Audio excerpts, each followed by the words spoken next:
안녕하세요. 날마다 기막힌 정오의 박재훈 목사입니다. 오늘도 새로운 하루가 시작이 되었습니다. 오늘도 주님의 은혜와 평강이 여러분들과 함께 하시기를 주님의 이름으로 기도하겠습니다. 이곳 뉴질랜드는 지금 레벨 4 락다운 기간 중에 있습니다. 이제 한 달 정도가 되어가니까요. 사람들도 많이 지치고 힘들어하는 것 같습니다. 아무쪼록 이곳 뉴질랜드가 코로나가 진정되어지고 일상의 삶이 회복될 수 있도록 계속해서 기도 부탁드리겠습니다.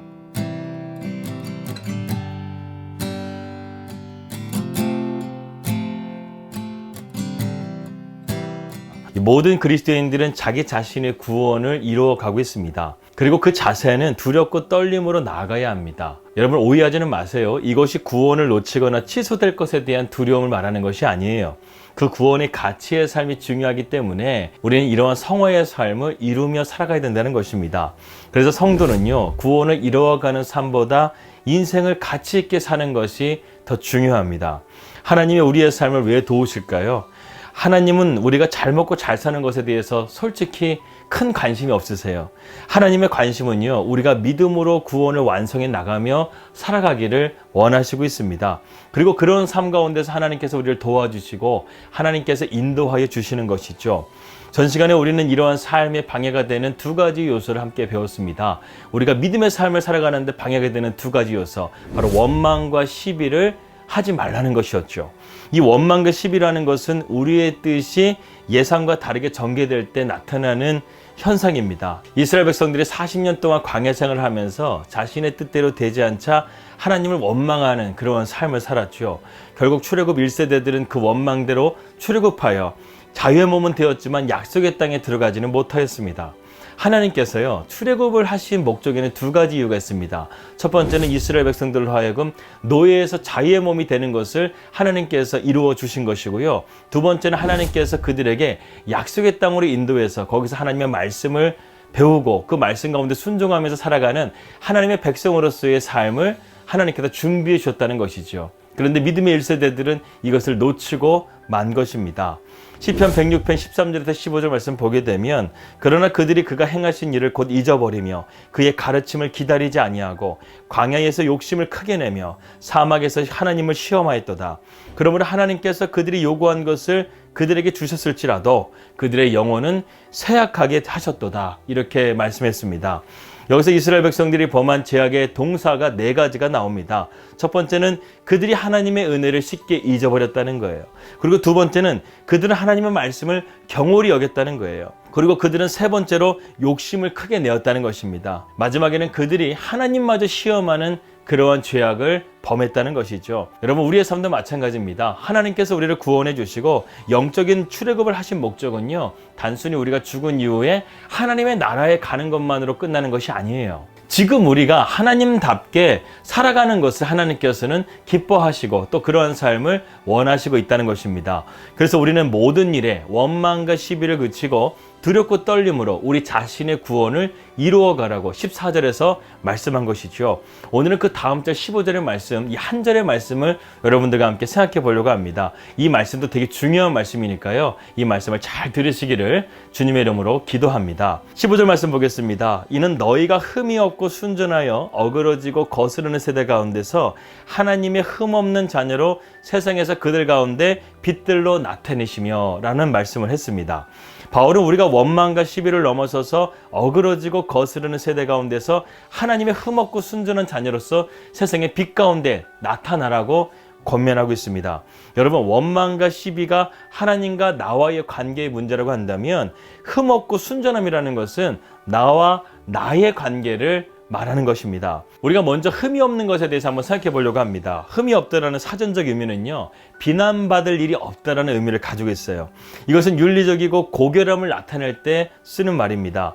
오늘날 세상에서 이런 사람들을 찾는 것은 참 쉽지가 않죠. 악취 나는 사람들이 참 많습니다. 그런데 향기 나는 사람들은 참 드물어요. 성경에서 이렇게 흠없고 향기 나는 사람이 있습니다. 대표적인 사람이 바로 다니엘입니다.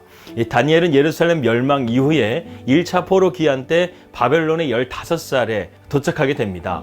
그때 유다를 다스리던 왕은 여호와김 시대였죠. 그런데 다니엘이 사자굴에 들어간 사건, 너무나 유명하죠. 그런데 그 사건이 다니엘이 15살 때 바벨론에 도착한 이후 66년이 흐른 뒤에 다니엘이 82세의 나이 때 그런 사건이 벌어지게 된 것입니다.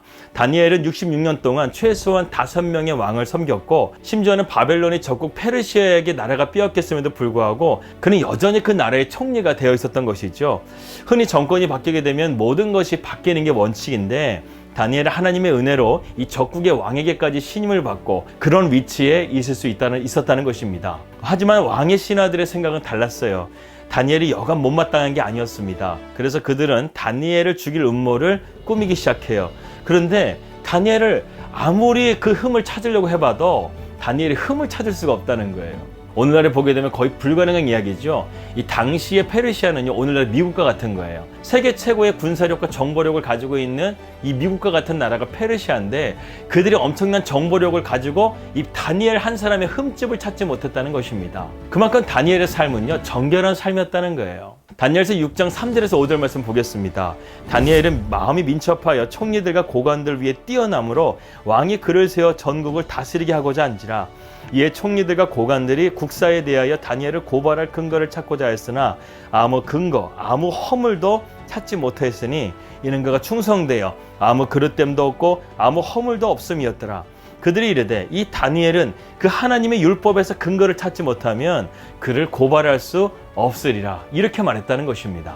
그들은 다니엘에게서 하나님의 율법의 근거 외에는 그의 태도나 삶 속에서 하나도 흠을 발견하지 못했다는 거예요. 그렇다고 다니엘이 율법에서 어긋난 생활을 했다는가? 그것도 아니라는 것입니다. 우리가 잘 알다시피 다니엘은 어떤 사람이었습니까? 기도의 사람이었죠. 그는 철저한 신앙생활을 했던 사람이었습니다. 하루에 3번 성전을 향하여 기도를 평생을 드렸던 사람이었어요. 여러분 한번 생각해 보십시오. 세계 최고의 대강국의 총리로서 얼마나 그 업무나 일정이 많겠습니까? 얼마나 바쁘겠어요. 그런데 그럼에도 불구하고 다니엘이 하루에 3번 시간을 정해서 하나님 앞에 기도했다는 것은요, 그의 신앙이 얼마나 철두철미했고 하나님을 경외하는 삶이었다는 것을 우리는 볼 수 있습니다. 그런데 다니엘을 해하려고 했던 무리들은요, 이것을 그의 흠으로 알고 왕의 조서를 내리게 해서 다니엘을 공경에 처하게 했지만 하나님의 은혜로 다니엘은요, 이 악한 자들의 손에서 건짐을 받게 된다는 거예요. 우리는 이런 다니엘의 삶을 보면서요, 한편으로는 눈부시면서도 또 한편으로는 부끄러운 우리 자신의 모습을 보게 됩니다. 오늘날 교회나 그리스도인들을 보게 되면 이 세상이 찾을 수 있는 허물들이요, 너무나 많다는 거예요. 그렇기 때문에 교회가 거룩한 영향력이 점점 약해져 가고 있는 상황 가운데 있습니다. 그리고 두 번째로 바울이 말한 순전함에 대해서 한번 살펴보도록 하겠습니다. 여기서 순전하다는 의미는 불순물이 섞이지 않는다는 의미를 가지고 있어요. 이 뜻은 상대가 악한 의도로 다가와도 자신의 고결함을 유지하는 것을 말하고 있습니다. 그래서 흠이 없는 것이 외적인 고결함이라고 한다면 순전함이라는 것은 내적인 고결함을 뜻합니다. 여기에 대표적인 인물을 또 한번 소개하고 싶습니다.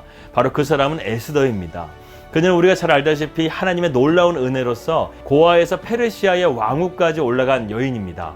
그런데 하만의 계략으로 자신의 민족이 몰살당할 것이라는 소식을 듣자 그녀는 목숨을 걸고 왕이 부르지 않는데도 불구하고 왕 앞으로 나가게 됩니다. 만약에 왕이 그녀에게 규를 내미지 않게 되면 그녀는 죽을 수밖에 없는 상황이었어요. 하지만 왕이 그에게 규를 내밈을 통해서 이 에스더를 통해서 이스라엘 민족이 구원함을 받게 되는 그러한 사건의 스토리를 우리는 잘 알고 있습니다. 하지만 에스더에게도 많은 선택의 기회가 있었어요. 그녀도 왕후였습니다. 권력이 있었다는 것이죠. 자기의 권력을 통해서 자객을 동원해가지고 하만을 죽일 수도 있었습니다. 하지만 이 에스더는 그러한 방법을 쓰지 않았어요. 그녀가 쓴 방법은 무엇입니까? 하나님 앞에 기도의 자리로 나아갔다는 거예요. 특별히 이 에스더는 하나님 앞에 금식 기도로 나아갔습니다. 우리 인간들은 보통 음식을 먹어야 힘이 난다고 생각하죠. 그런데 금식 기도를 하는 사람들은요, 이렇게 생각한다는 것입니다.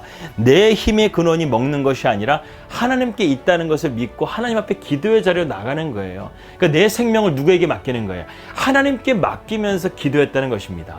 또한 에스더가 금식 기도를 했다는 의미는요, 자신의 생각이나 자신의 뜻으로 하는 것이 아니라 그러한 불순물들을 빼내고 오직 하나님만을 의지하겠다는 순결한 마음으로 나아갔다는 것입니다. 그래서 결국에 어떻게 됐나요? 하나님께서는 유대 민족을 구원해 주시고 하만은 모르드게를 매달려고 했던 20m나 되는 장대에 자신이 매달려 죽게 되었습니다. 또한 그 일을 가늠했던 모든 사람들을 진멸되게 되었던 것이죠.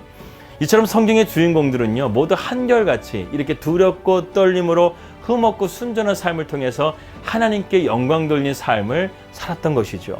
여러분, 이 세상은 어그러지고 거스르는 세대라고 바울은 오늘 본문 말씀을 통해서 말하고 있습니다. 이 세상을 이기고 살아갈 수 있는 유일한 힘은 무엇입니까? 우리의 정결함, 우리의 순전함, 우리의 순결한 삶이요, 진정한 우리 그리스도인들의 영향력이라는 거예요. 이것을 한 단어로 말한다고 한다면 그리스도인의 거룩함이라는 것입니다. 우리는 이러한 거룩함을 가지고 세상의 빛으로 나아가야 된다는 것이죠. 우리가 빛이 된다는 것은 무엇입니까? 예수님을 참 내 구주로 믿고 변화된 삶으로 이 세상 가운데 증거하는 것이죠. 2500년 전 다니엘의 삶이요, 마치 하늘의 별처럼, 그리고 에스더의 삶이 마치 하늘의 별처럼 빛나는 것처럼 우리의 삶도 주님 앞에 이러한 흠없고 순전한 삶을 통해서 세상 가운데 빛이 될 수 있는 그러한 삶이 되기를 주님의 이름으로 기도합니다. 기도하겠습니다. 하나님 아버지, 우리의 삶이 빛과 같은 삶이 되기 위해서는 우리의 삶이 거룩해져야 된다는 말씀을 오늘 다시 한번 우리가 깨닫게 됩니다. 하나님, 우리에게 이러한 거룩함을 허락하여 주시옵소서. 우리 안에 있는 것으로는 이러한 거룩함으로 나아갈 수가 없습니다. 오직 성령께서 우리를 도와주셔서 하나님을 경외하고 그분의 뜻에 합당하게 살아갈 수 있는 그런 거룩한 삶으로 우리를 인도하여 주시옵소서. 예수 그리스도의 이름으로 기도하였습니다. 아멘. 오늘도 우리가 거룩함으로 나아갈 수 있는 믿음의 삶 되시기를 주님의 이름으로 기도합니다. 평안한 하루 되시고요. 저는 내일 뵙도록 하겠습니다. 우리 믿음으로 승리합시다. 할렐루야.